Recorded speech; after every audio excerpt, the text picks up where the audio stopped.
Welcome to ITSP Magazine Podcasts, a modern, innovative multimedia platform broadcasting ideas and connecting minds.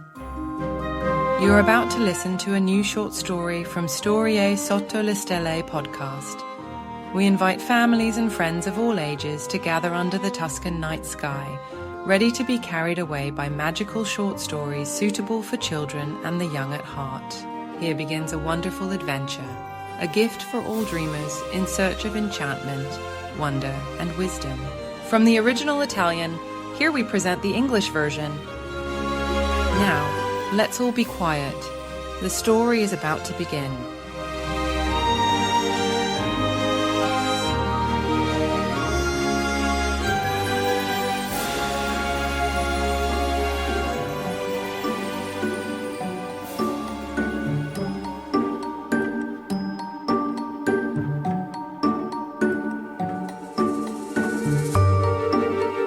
The Battle of Halloween.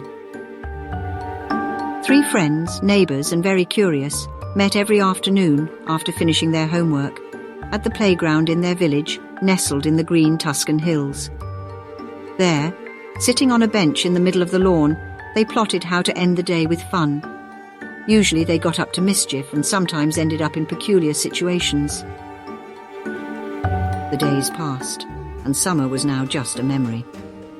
But despite a bit of rain and an autumn breeze, one afternoon they met on the usual bench. After much scheming, they gathered all their courage and decided that one of these nights they would secretly go to the old abandoned cemetery. It was located behind the church at the foot of the hill, about 2 kilometers from the village centre. Ghost stories linked to the cemetery, whispered by the elders, had discouraged them many times. Moreover, they had heard rumours of a strange character, somewhere between real and imaginary, a mysterious guardian who sometimes watched over the main gate at night. It was autumn. Dense clouds darkened the sky, and the days were grey and foggy, the perfect season for the adventure of the 3 kids before winter arrived.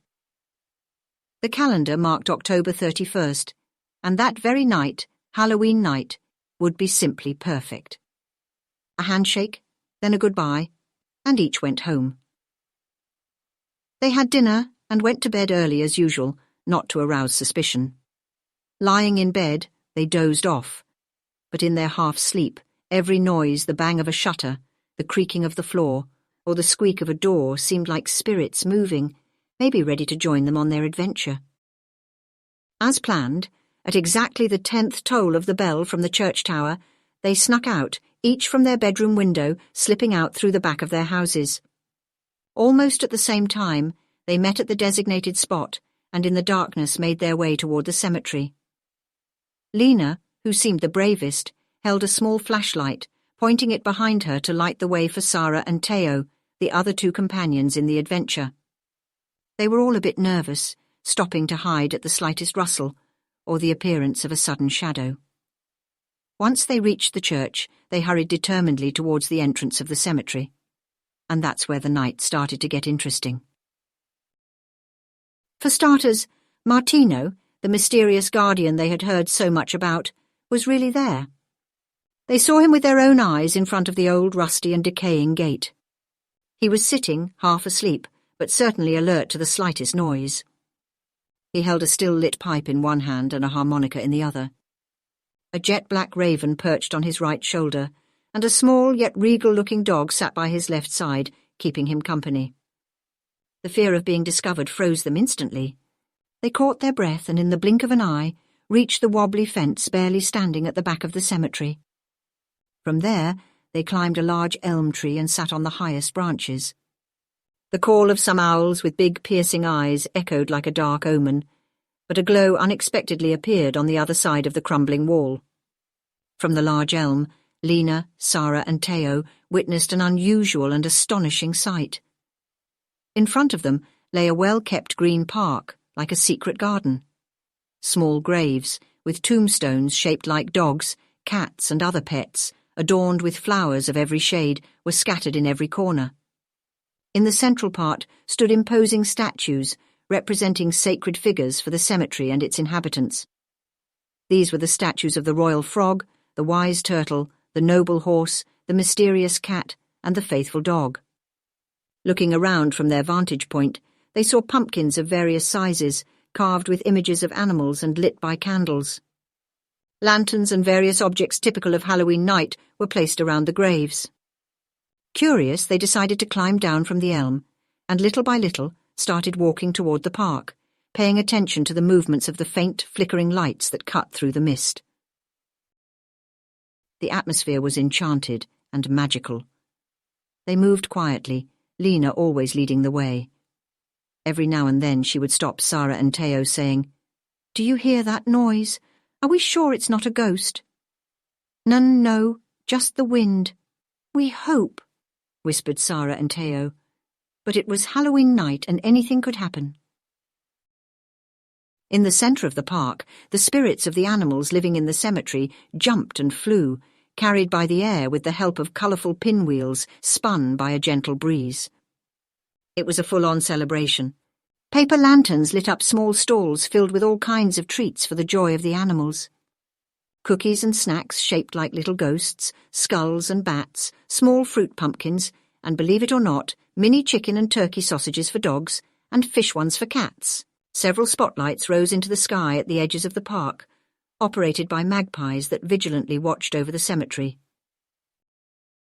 Suddenly, all the beams of light illuminated one area of the lawn. What was happening? The magpies had sounded the alarm. A white dog with black patches was running away with a string of sausages dangling from its mouth. A dark brown wolf intercepted him immediately. "Woof! Woof! Oh, stop! Halt!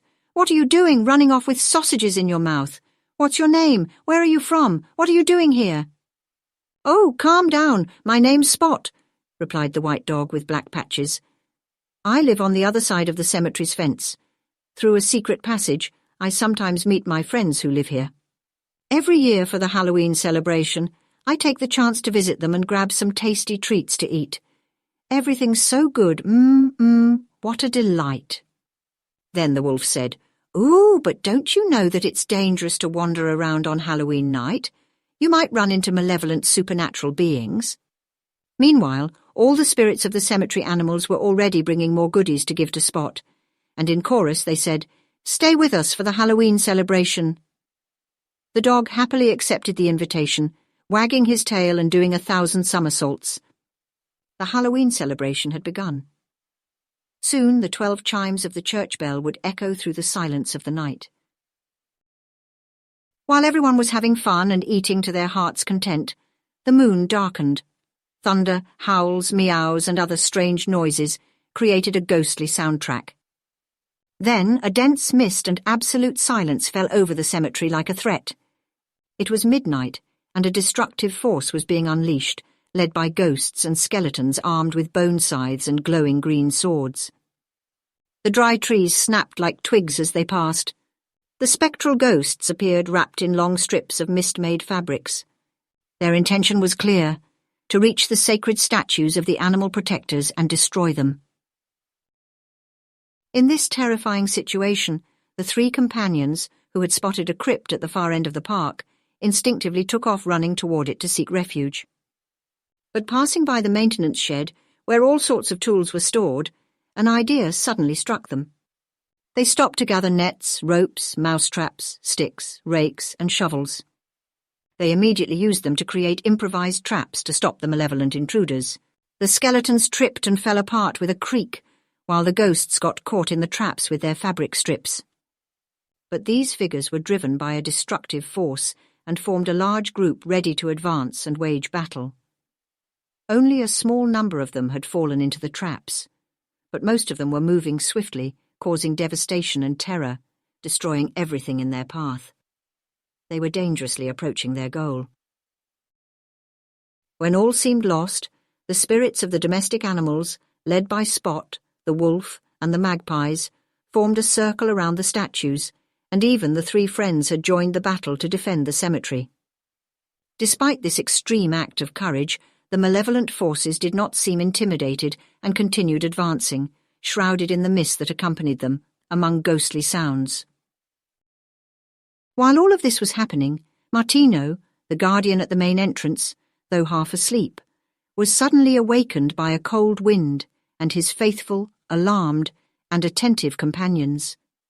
He immediately stood up, shivering, and peered through a thick, mysterious fog that partially obscured his view, while inexplicable noises came from the park. The raven on his shoulder took flight, reaching the old rusty sign of the gate, while King Lillo, the dog, sniffing the night air, walked without hesitation along the main path. At that point, Martino placed the harmonica to his lips, grabbed his old cane, and walked down the path, following King Lillo. The raven soared into the air. Soon they reached the group that was bravely resisting the attack.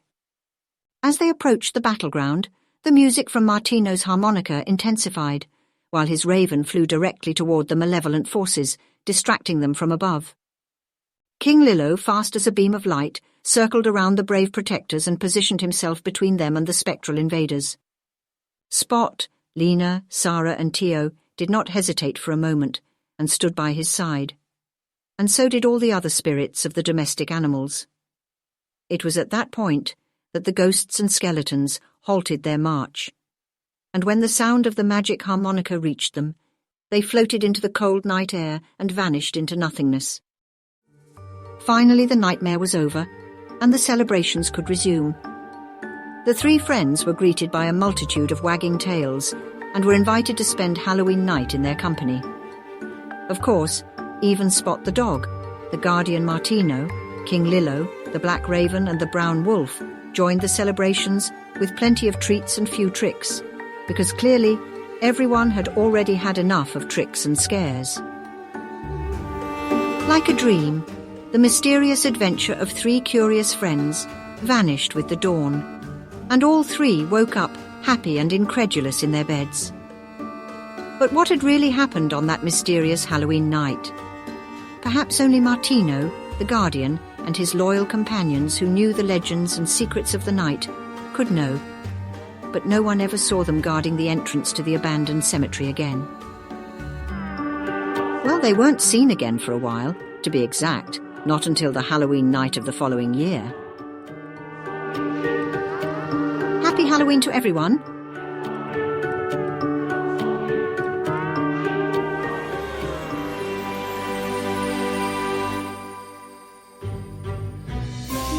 We hope you enjoyed this episode of the Storie Sotto le Stelle podcast. If you like this story, add this show to your favorite podcast player and share Storie Sotto le Stelle podcast with your friends, family, and colleagues. If you represent a company and wish to connect your brand to this show and its audience, visit itspmagazine.com to learn how to sponsor one or more of our podcast channels. We hope you will come back for more stories and follow us on our fantastic journey. If you wish to read this and many more stories in Italian and in English, please visit storiesottolestelle.com. A presto.